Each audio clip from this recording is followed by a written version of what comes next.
안녕하세요. 승리하는 삶 가족 여러분. 오늘도 말씀을 지속적으로 상고해 보도록 하겠습니다. 오늘 본문은 마태복음 17장 14절에서 21절이고 제목은 간질병 걸린 소년을 치료하심입니다. 저희들 승리하는 삶은 말씀 중심 예배 중심을 위해서 연속 강해 설교로 말씀을 연구하는 그 일을 계속하고 있고요. 지금 현재는 마태복음 말씀을 살펴보고 있습니다. 12월 성탄절쯤에서부터 마태복음을 시작해서 3월까지 마태복음 전체 내용을 살펴보고 있습니다. 이게 총 4권의 책으로 굉장히 분량이 많은데 저희들이 예수님에 대해서 알기를 원하고 또 특히 이 성탄절과 부활절 이 사이에 더욱더 말씀에 집중을 한다는 의미로 저 이번에는 양이 많지만 한번 도전을 해봤습니다. 지금까지 잘 따라와 주신 분들께 감사드리고 그래도 여전히 우리에게 부족한 점이 많습니다. 이 부분에 대해서는 우리 발행인이신 박유일 목사님의 구속사로 조망한 성경 연속 강해 마태복음을 통해서 더 깊이 있는 묵상을 해주셨으면 감사하겠습니다. 자, 저희들 전체 구조를 통해서 마태복음의 흐름이 어떻게 일어가는지는 항상 저희들 주초에 살펴보고 있고요. 이번 주중에 나타나는 말씀을 통해서 저희들이 어떤 내용을 보고 있는지를 잠깐 보도록 하겠습니다. 저희들 이번 주 말씀은 바리새인과 사두개인들의 누룩, 그리고 베드로의 고백, 제자의 길, 예수님의 변형대전과 엘리야에 관한 말씀, 그리고 오늘 간질병 걸린 소년을 치료하심이 내용을 통해서 어떤 내용을 묵상하고 있냐면 언제 우리는 바른 신앙 고백을 할 수 있으며 그 후에 주의하는 것은 무엇인가요? 자, 그 후에 주의해야 되는 부분이 솔직히 굉장히 많이 나옵니다. 제자의 길에 대해서 얘기 나오는 것도 있고 엄밀히 말하면 바리새인과 사두개인들의 누룩에 대해서도 얘기하고 있어요. 그래서 우리가 전체적으로 보면은 바른 신앙 고백을 가르쳐주기 위해서 엄밀히 말하면 1장에서 16장까지의 말씀이 지속되고 있었던 거예요. 그리고 나서 비로소 예수님에 대해서 바로 알 수 있는 그 지식에 생기고 그 은혜를 경험한 다음에 그래도 또 거기서 우리가 주의해야 되는 게 무엇이냐면 바로 잘못된 기준으로 하나님의 기준이 아니라 나의 기준으로 하나님의 일을 보려고 하는 그런 모습들이 우리에게는 굉장히 주의해야 되는 분들이죠. 그래서 죄송합니다. 죄송합니다. 제자의 길에서도 예수님께서 고난의 길을 말하자 베드로가 이것을 거절하고 그러면 안 된다고 얘기하잖아요. 그렇지만 예수님께서는 이 제자의 길이야말로 예수님을 따르는 길임을 우리에게 더욱더 분명히 가르쳐 줍니다. 그리고 예수님의 영광을 경험하고 나서도 그 영광에 잠시 머물러 있길 원하고 그 안에서 하나님의 구속의 경륜이 어느 방향으로 가고 있는지, 무엇을 위해서 이곳에 왔는지, 단지 내가 지금 경험한 이 특수한 경험이 아니라 정말 온 인류를 구원하시기 위해서 모든 사람들을 구원하시기 위한 십자가의 구원의 길을 열기 위해서 오셨다는 것, 이 은혜를 우리에게 주기 위해서 오셨다는 것을 기억하지 못하고 이곳에 머물고 싶어해요. 그러면서 말씀을 바로 해석하지 못하고 세례 요한이 바로 그 길을 준비했던 사람이고 하나님의 길이, 예수님의 길이 바로 이 세례 요한이 고난과 받은 것처럼 예수님도 더욱더 많은 고난을 받게 되는 길임을 얘기해 주죠. 그리고 나서 오늘 믿음에 대해서 나옵니다. 믿음에 대해서. 믿음과 기도의 문제인데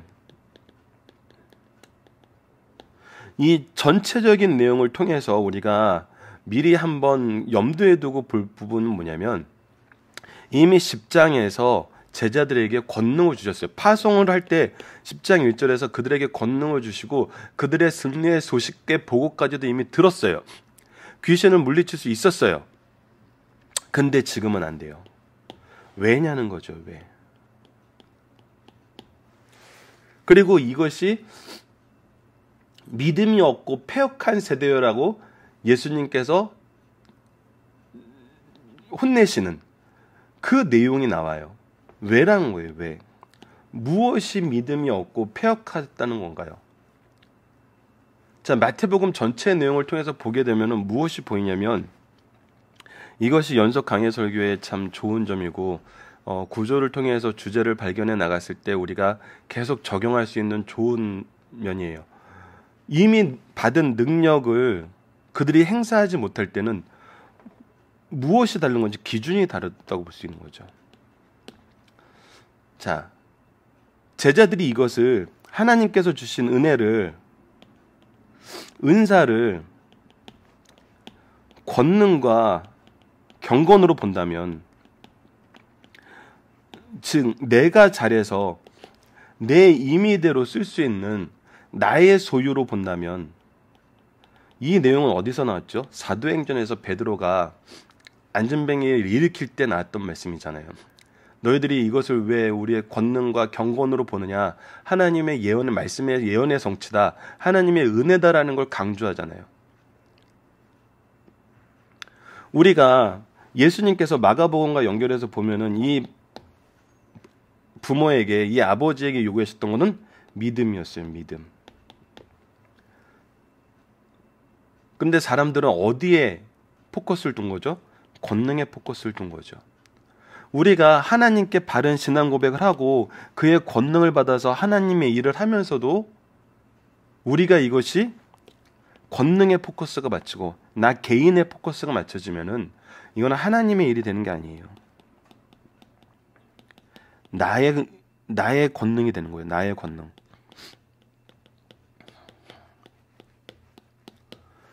그래서 여담이지만 우리가 참 재밌는 상황이 있어요. 말씀과 기도로 우리가 교회 내에서 어떤 사람들을 섬기기 위해서 열심히 했을 때 우리는 계속 부족함을 느껴요. 이게 이렇게 준비가 안 돼도 될까? 이렇게 우리가 헌신이 안 돼도 될까? 이 일이 과연 모든 사람들에게 하나님의 복음을 전하는 일이 될까라고 생각하고 걱정하고 있을 때 의외로 그 일에 하나님께서 은혜와 능력을 부어주시면서 많은 사람들이 그 안에서 정말 위로받고 하나님의 말씀을 배우고 하나님의 능력을 경험하고 가는 경우가 있어요. 그때는 정말 우리가 이거는 하나님이 하셨다라고 고백할 수밖에 없는 상황이었어요. 제가 경험했던 건 대표적으로 이 영어 사역에서 있었어요.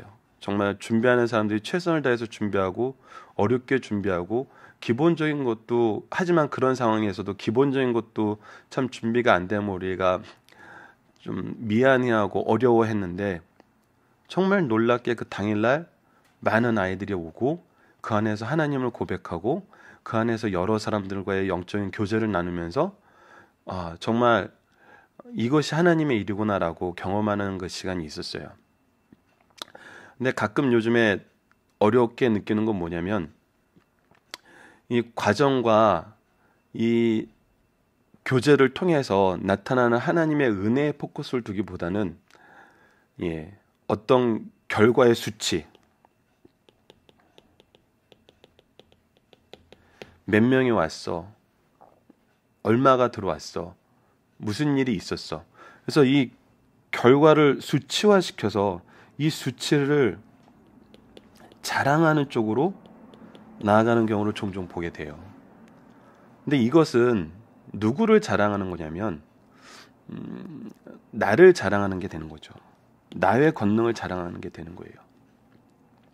정말 오늘 본문 말씀에서도 이 내용을 좀 우리가 묵상할 수 있었으면 좋겠어요. 믿음의 기도라는 것은 하나님의 일을 하고 하나님의 뜻을 간구하는 거거든요. 어찌하여 우리는 이런 일을 할 수 없습니까? 왜 우리는 받은 권능이 지금은 움직이지 않나요? 권능에 포커스를 맞춘 거거든요. 자, 오늘은 우리가 이 부분에 대해서 한번 상고해보는 시간을 갖도록 하겠습니다. 간질병 걸린 소년을 치료하심입니다. 마태복음 17장 14절에서 21절.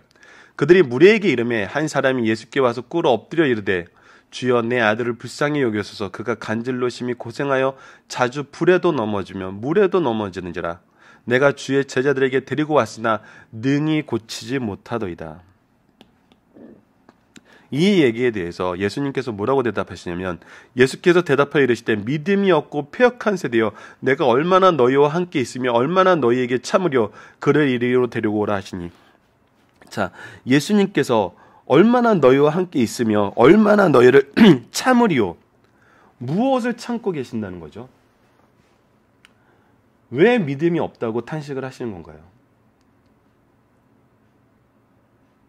첫 번째는 이미 교육도 받았고 믿음의 고백도 있었고 이 권능을 경험도 했어요. 그리고 이 믿음의 고백을 통해서 제자의 도를 가르쳐주면서 무엇이 예수님이 가시는 길이고 무엇이 이들에게 권능을 행하시는 이유인지 모든 것은 구원에 있는 거거든요. 예수 그리스도를 바로 믿는 믿음에 있는 거거든요. 근데 여전히 무엇에 포커스를 두고 있어요? 능력에 포커스를 두고 있다는 거예요. 능력에. 그래서 예수님께서 이렇게 얘기하시는 거예요. 언제까지 내가 이렇게 직접 너희를 위해서 건져 주어야 하느냐? 군중들은 언제까지 너희의 문제와 호기심을 해결해 주길 원하느냐? 서기관들 너희들은 계속 다른 표적을 요구하는데 언제까지 너희들의 삐뚤어진 태도를 받아줘야 되느냐? 꾸짖으시는 거거든요. 언제까지 하나님의 일로 보지 못하고 너희들의 개인의 기준으로 이 일을 처리하려고 그러느냐는 거예요. 자, 이 부분에 대해서 마가복음 말씀을 우리가 연결해서 살펴보면은 예수님께서 이 일을 할 때 마가복음 9장 23절을 보면은 22절로 23절을 보면은 아버지가 그래요. 그러나 무엇을 하실 수 있거든 우리를 위하여 우리를 불쌍히 여기사 도와주옵소서. 그러자 23절에서는 마가복음 9장 23절이에요. 마가복음 9장 23절에서 예수님이 뭐라고 대답하시면 예수께서 이르시되 할 수 있거든이 무슨 말이냐 믿는 자에게는 능히 하질 못할 일이 없느니라 하시니 바로 믿음이거든요. 믿음. 누구에 대한 믿음? 예수님에 대한 믿음. 예수님이 이 일을 치료해 주신다. 가르치시고 선포하시고 치료해 주시는 그 능력이 예수님에게 있고 이 모든 것을 통해서 우리를 무엇하라 하신다? 구원하려 하신다. 예수님에 대한 믿음이거든요. 이에 예수께서 꾸짖으시니 귀신이 나가고 아이가 그때부터 나으니라. 이때 이 내용에 대해서 누가복음 9장 42절로 43절에는 예수께서 더러운 귀신을 꾸짖으시니 아이를 낫게 하사 그 아버지에게로 도로 주시니 사람들이 다 하나님의 위엄에 놀라니라. 특징은 뭐예요? 누가복음 9장 43절에 보면 하나님의 위엄이에요. 예수님의 모든 일은 하나님의 능력임을 분명히 선언하셨던 거예요. 하나님의 일일 수밖에 없음을 모든 사람들이 보고 그 안에서 인정하고 경배할 수밖에 없어요. 이때 제자들이 조용히 예수께 나와 이르되 우리는 어찌하여 쫓아내지 못하였나이까? 우리는 어찌하여 쫓아내지 못하였나이까? 왜 우리는 그런 권능이 제대로 발현되지 않았죠? 왜 이 능력이 우리에게는 됐다 안 됐다 하죠?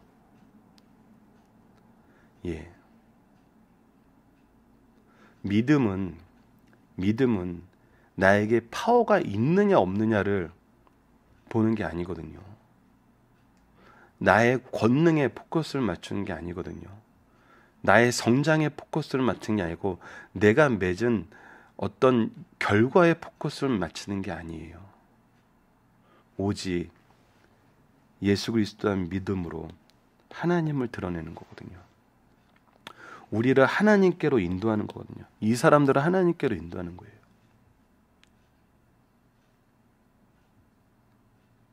그래서 세상의 기준과 잣대로는 교회의 일을 그리스도의 사역을 우리가 평가해서는 안 되는 거예요. 하나님의 기준으로 우리는 봐야 되는 거예요. 한 사람의 영혼이라도 구원하는 일이라면 나의 모든 것이 아깝지 않고 우리 교회 모든 것이 아깝지 않고 우리 가정의 모든 것이 아깝지 않은 거거든요. 여담이지만 많은 사람들이 사회학자든지 경제학자든지 뭐 이렇게 미래학자든지 이 사람들이 가장 불합리하고 이해가 안 되는 조직이 어떤 조직인지 아세요? 가정이에요. 사회학자든지 경제학자든지 미래학자든지 무엇에 포커스 두냐면 가장 합리적이고 가장 중점되는 경제적인 경제성이 있고 미래성이 있는 것에 우리가 포커스를 둬요. 이 관점으로 보면 되게 재밌어요. 아버지가 일하시고 어머니가 일하세요. 우리가 미래성이라는 걸 본다는 것은 불확실성을 최소화하는 거거든요. 아버지가 더 성장하고 어머니가 성장하는 게 이 가정의 전체적인 경제성이나 여러 가지 면에서는 가장 합리적이에요. 근데 가정은 누구한테 포커스를 두죠? 자녀한테 포커스를 둬요. 이 부분에서 한국 사람들이 유별나다 그러지만 오히려 하나님의 이 사랑을 알려줄 때는 오히려 더 좋은 것 같아요. 오로지 자녀에게 포커스를 둬요. 모든 것을 희생해요. 내가 벌은 경제성을 희생하고 나의 시간을 희생하고 근데 이 자녀가 내는 결과는 어때요? 예, 항상 기대에 못 미쳐요. 그리고 그 미래는 어때요? 가장 불안전해요. 이거는 현대 사회의 모든 합리적인 이론으로는 설명이 안 되는 거예요. 이렇게 비효율적인 귀관이 있을 수가 없어요. 근데 이것은 태초부터 있어 왔어요. 하나님이 아담과 하와를 질 때부터 가정은 이루어졌었고 그 안에서 자녀들이 태어나면서부터는 항상 이 모습이 이어져 왔었어요. 이 모습이 깨진 걸 우리는 악한 가정, 말세적인 가정 이렇게 표현을 하잖아요. 왜일까요? 왜? 하나님이 주신 원리인 거거든요. 가정이 하나님이 주신 기관이라는 뜻이거든요. 이런 면에서는 어디도 동일해요. 교회도 동일하다는 거예요. 하나님은 우리에게 맡겨진 영혼들을 세우는데 우리가 쓰임을 받기를 원하지 이들 앞에서 커지고 이들 앞에서 자랑이 되는 걸 원하지 않으시는 것 같아요. 예수님이 그렇게 삶을 살고 계시거든요. 그래서 예수님이 답을 하십니다. 이르시되 너희 믿음이 작은 까닭이라. 이 믿음이 뭐에 대한 믿음일까요? 이 작다는 것이 어떤 의미일까요? 진실로 너에게 이르노니 만일 너에게 믿음이 겨자씨 한 알만큼만 있어도 이 산을 명하여 여기서 저기로 옮겨지려 하며 옮겨질 것이요 또 너희가 못할 것이 없으리라. 이 부분에 대해서 마가복음 말씀과 연결해서 보면은 29절 마가복음 9장 29절 보면은 28절부터 읽어드리겠습니다. 집에 들어가매 제자들이 조용히 묻자오되 우리는 어찌하여 능히 그 귀신을 쫓아내니 못하리이까 이르시되 기도 외에 다른 것으론 이런 종류가 나갈 수 없느니라. 자, 믿음과 기도 이 문제를 한번 간단하게 살펴보도록 하겠습니다. 믿음과 기도. 기도는 승리하는 삶에서 항상 가르치는 내용이 있어요. 유치부 때부터 영아부 때부터 가르치는 거고 아이들이 배울 수 있는 내용이에요. 기도는 하나님과의 대화요, 영혼의 호흡이요, 하나님의 능력을 끌어들이는 통로요, 우리가 드릴 영적 예배다. 자, 기도의 가장 중요한 첫 번째 부분은 하나님과의 대화라는 부분이에요. 우리의 기도의 대상은 하나님이라는 거예요. 이 믿음의 대상도 당연히 하나님이에요. 능력이 아니에요. 내가 이 일을 할 수 있어가 아니라 나는 하나님을 믿고 하나님 일에 나를 써달라는 얘기를 하는 거예요. 내가 나의 뜻과 하나님 뜻이 일치된다는 믿음이에요. 이 믿음은 어디서 오는 거예요? 말씀에서 나오는 거예요. 그래서 겨자씨 많은 믿음이라는 것은 작더라도 참된 믿음이에요. 우리가 이 부분에 대해서 믿음장, 우리 유명한 히브리서 11장. 자, 거기에 제가 종종 이 아이들하고 공부를 할 때 히브리서 11장 예를 들면서 자주 물어보는 내용이 있어요. 자, 히브리서 11장에서 가장 믿음이 큰 사람은 누굴까? 자, 여러분, 히브리서 11장에 우리 믿음의 선조들이 나오고 그곳에 다 기록하지도 못했다 그러는데 거기서 가장 믿음이 큰 사람은 누굴까요? 이 작다라는 의미하고 우리가 연결해서 한번 생각해 보고 싶어서요. 예. 모든 사람의 믿음이 우리가 나중에 달란트 비유에서도 배우지만 하나님은 일을 했을 때 하나님께 동일한 축복을 받고 칭찬을 받는다는 거예요. 그래서 작은 믿음이란 것은 너희들이 권능적인 관점으로 보니까 예수님께서 이 작다 크다 너희들이 생각하는 것 크다는 것이 의미가 있는 것이 아니다라는 의미에서 이 작은 까닭이라고 얘기하셨던 것 같아요. 히브리서 11장에서 나타나는 그 믿음은 보면은 진실하다, 잘못된 믿음이다. 이 두 가지거든요. 그러니까 믿음은 하나님 앞에 아주 작은 믿음이라도 바른 믿음이라면 무엇에 근거한?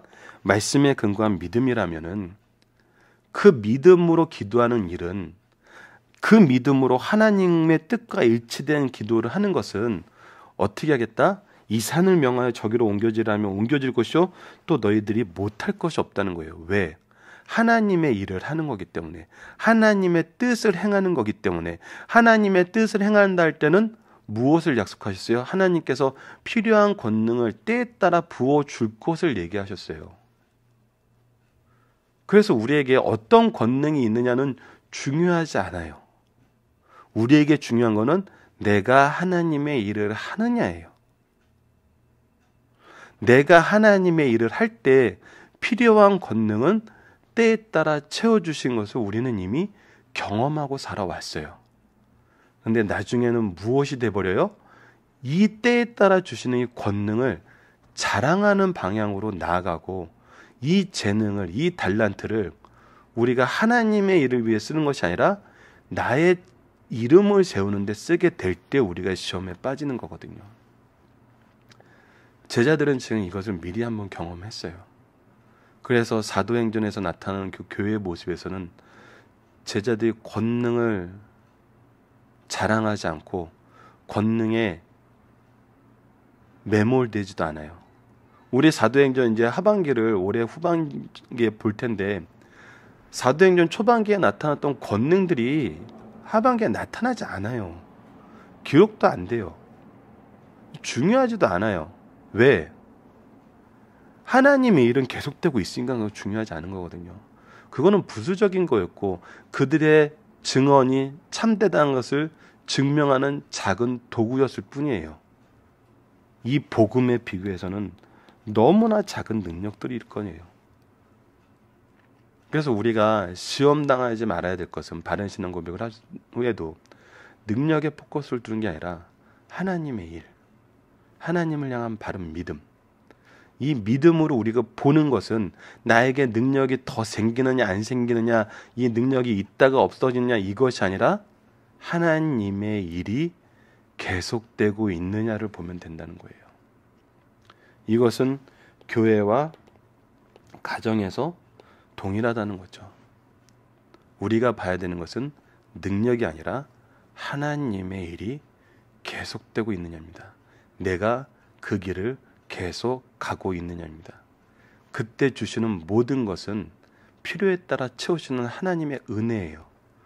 그 은혜를 우리가 자랑할 수도 은혜가 있음을 없음을 탓할 수도 없어요. 왜? 그래도 하나님의 일이 계속 되는 걸 보니까. 자, 이 부분을 우리 기억하시면서 본문 묵상하기를 보도록 하겠습니다. 한 사람이 요청하는 것은 무엇이며 지금까지 제자들은 어떤 상황에 놓여 있나요? 아들을 고쳐다는 거였어요.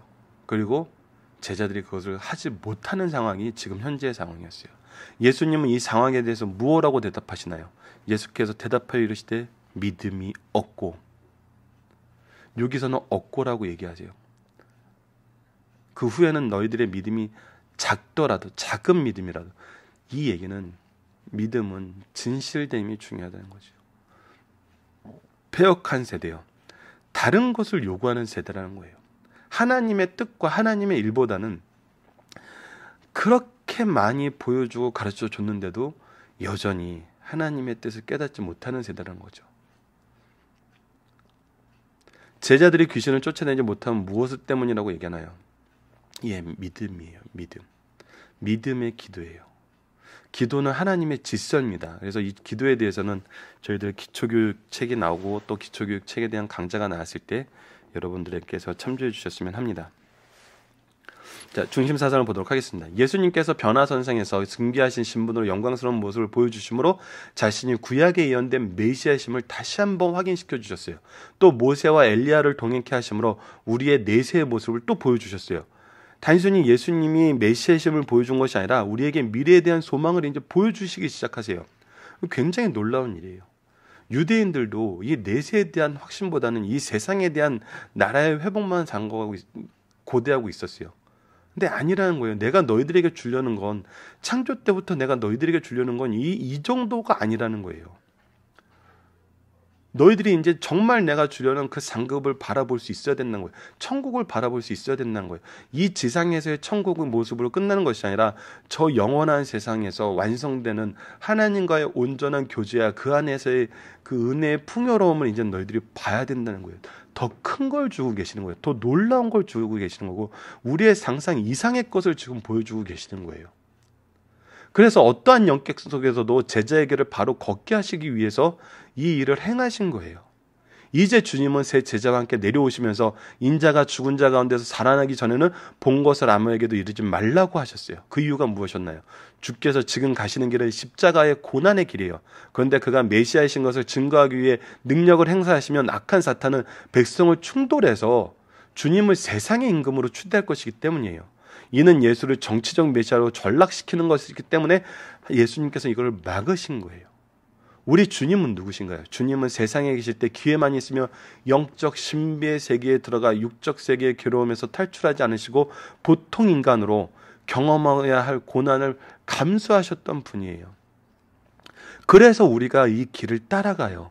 이 길을 알고 정말 예수님의 고난을 우리가 모범 삼아서 예수님께서 이기게 하신 그 이김의 은혜를 우리가 간구하면서 의지하면서 걸어가게 되는 거거든요. 산에서 내려오신 예수님은 많은 군중들이 기다리고 있는 것을 봤어요. 산기슭에 남아있던 9 제자들에게 어떤 사람이 정신병든 외아들을 데리고 와서 치유를 부탁하셨어요. 귀신 들린 아들이었어요. 그러나 제자들은 악령을 쫓아내지 못했어요. 그래서 군중들이 아이를 에워싸고 예수께서 돌아오시기를 기다리고 있는 모습이에요. 이때 광경을 상상해 보세요. 산에서 내려오는 세 제자들은 아직 흥분이 가라앉지 않았고 남은 9 제자들은 매우 당황해 있는 상황이에요. 서기관들은 제자들이 당황하는 모습을 보고 빈정거리고 있었어요. 또한 간질과 귀신 들린 아이의 처참한 모습과 그 아이의 치료를 갈망하는 아버지의 간절한 모습은 차마 볼 수 없는 처참한 광경이었던 거예요. 이 안에서 하나님의 뜻은 이루어지지 않고 사람들의 관계와 그 갈등만 증폭되고 있었던 거예요. 이때 주님께서 사랑과 능력으로 그 아이를 고치심으로 긴장된 상태를 평화롭게 만드세요. 그리고 누구를 찬양하게 하세요? 하나님을 찬양하게 하세요. 이것이 우리의 일이라는 거예요. 이것이 예수 그리스도께서 가르쳐 주신 이 제자의 길이죠. 자녀에게 문제가 생겼을 때 부모 입장에서 어떻게 처신해야 하는 걸 보여줘요. 여러분, 정말 우리 자녀를 세상의 기준에서 우리가 양육하려고 그러면은 우리는 져요. 우리 자녀들은 져요. 세상의 특징이거든요. 위너 텍스 올. 승자가 모든 것을 가지는 것이 바로 이 세상의 특징이에요. 이 세상에서 경쟁하려고 그러면은 우리에게 필연적으로 맞이하게 되는 건 패배예요. 우리가 승리하는 길은 그리스도의 길, 하나님의 방법으로 사는 거예요. 모든 것을 풍요롭게 채워주시고 우리를 때에 따라서 우리 부모보다 더 사랑하신 하나님께 우리 자녀를 맡기는 거거든요. 오늘 아버지의 모습은 긴급한 상황이에요. 근데 우리 자녀들의 상황도 지금 세상에서는 긴급하지 않은 순간이 없어 보여요. 우리는 주님께로 아이들을 데리고 나갈 수 있어야 돼요. 자녀는 하나님께서 주신 기업이요 상급이요 부모의 즐거움이요 노년의 의지와 위로가 돼요. 이런 자녀가 질병에 짓눌리고 귀신에 끌려다니고 있다면 죽기만 기다리고 포기할 것인가? 그렇지 않다는 거예요. 주님께 나아가 부르짖어야 한다. 자식의 영혼이 하나님께 버림받도록 내버려둘 권리가 우리에게는 없어요. 이거는 권리가 아니에요. 이거는 망종이에요. 아이들이 위기에 처해 있는데도 주님께 데려가지 않는다는 것은 이거는 하나님의 길이 아니에요. 자, 여러분, 오늘 좀 여담 때문에 강의가 길어지는데, 이민 가신 분들이 정말 신앙 안에서 자녀들을 바로 양육하는 걸 볼 수 있어요. 얘기를 들어보면 그래요. 한국에서는 내가 비빌 언덕도 있고 방법도 찾을 수 있고 나름대로 할 수 있는 것이 많았어요. 근데 해외에 나가니까 말도 안 통하고 비빌 언덕도 없고 나와 함께 할 사람도 없어요. 오직 주님만 의지하게 된다는 거예요. 근데 그때 놀라워진다는 거예요. 한국에서도 경험하지 못했던 하나님의 인도하심이 우리 가정과 우리 자녀들을 이끄는 것을 경험하게 된다는 거예요. 감사하게 된다는 거예요. 온 가족이 하나님의 은혜를 찬양하게 된다는 거예요. 여러분, 이민 가라는 얘기 아니라 처음부터 우리가 우리 기준대로, 우리의 능력대로, 우리의 지식으로 자녀들을 어떻게든 해보려고 그럴 때는 오히려 시간만 더 끌게 되고 벽만 더 깊어지는 거예요.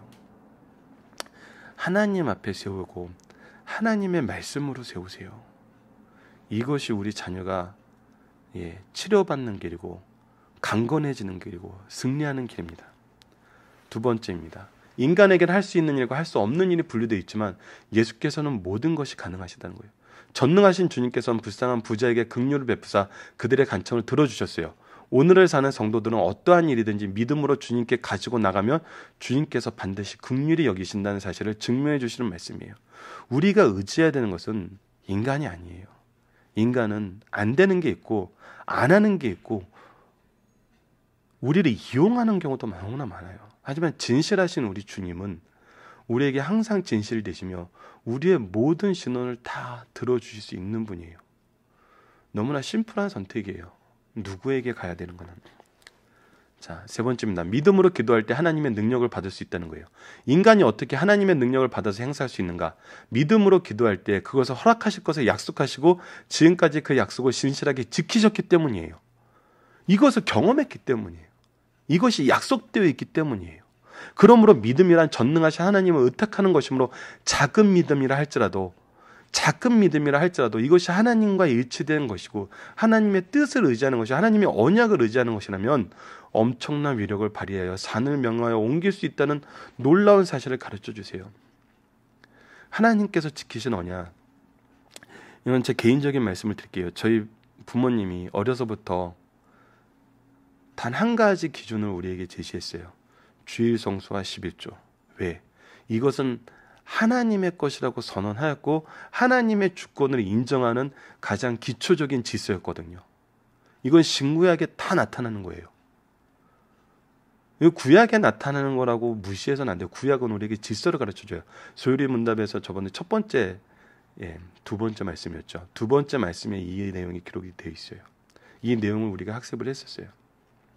그래서 그 질서를 인정하는 것은 하나님과 우리의 관계를 바르게 우리가 형성하는 것이고 그 안에서 하나님께서 약속해 주신 것을 우리가 누리는 거예요.